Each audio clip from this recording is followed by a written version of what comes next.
Former Arkansas Governor and President-elect Donald Trump's appointee for U.S. Ambassador to Israel, Mike Huckabee.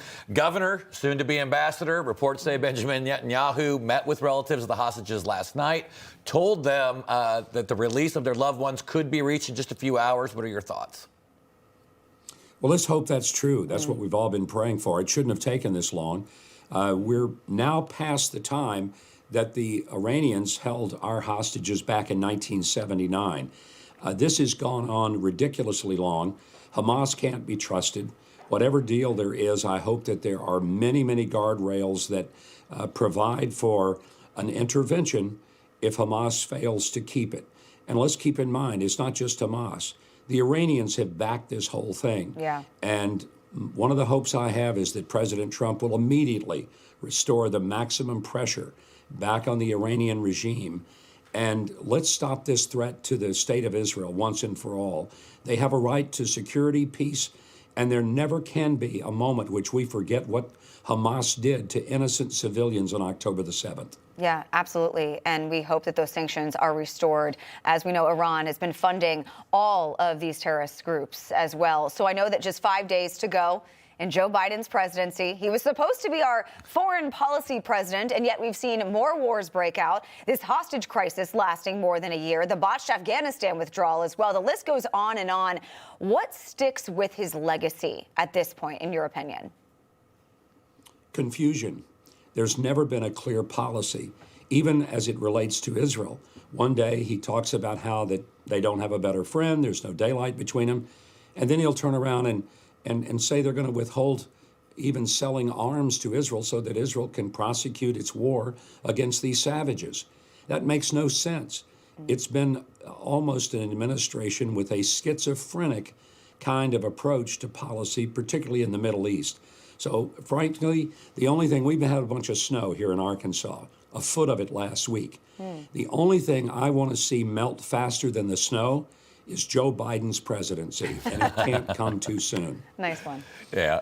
So speaking of his legacy, I mean, in the final week, earlier this week, he tried to gaslight the American people into thinking that he actually made our adversaries weaker. Take a listen to this. Today, I can report to the American people, our adversaries are weaker than were when we came into this job 4 years ago. During my presidency, I've increased America's power at every dimension. We've increased our diplomatic power, creating more allies than the United States has ever had in the history of our nation. I put together one of the most competent foreign policy teams, I would argue, in American history, sitting in this room and before my eyes. I would argue that is actually scarier, that he believes that. Well, you know, the thing about Joe Biden, I don't know that he knows what he's saying. He's reading the script. He doesn't read facts very well because he gets those mixed up.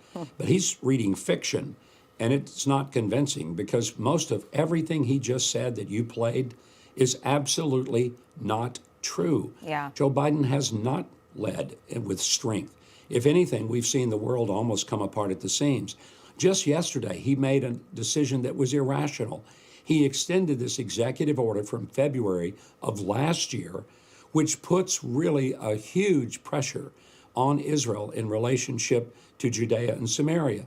Makes no sense. Why would he, in the final days of his presidency, take an action that is hurtful to Israel? I don't think he's aware of it. I think somebody put it in front of him. He signed it. They may have told him it provides free ice cream for everybody in Judea and Samaria, both Jews and Arabs alike. I don't know what they told him. But for him to do that just on the cusp of President Trump taking office is an outrage. Absolutely. Governor, always great to have you on. Thank you so much. Appreciate you this morning. Thank you. Information. Truth is freedom. Is Newsmax. It's real news for real people.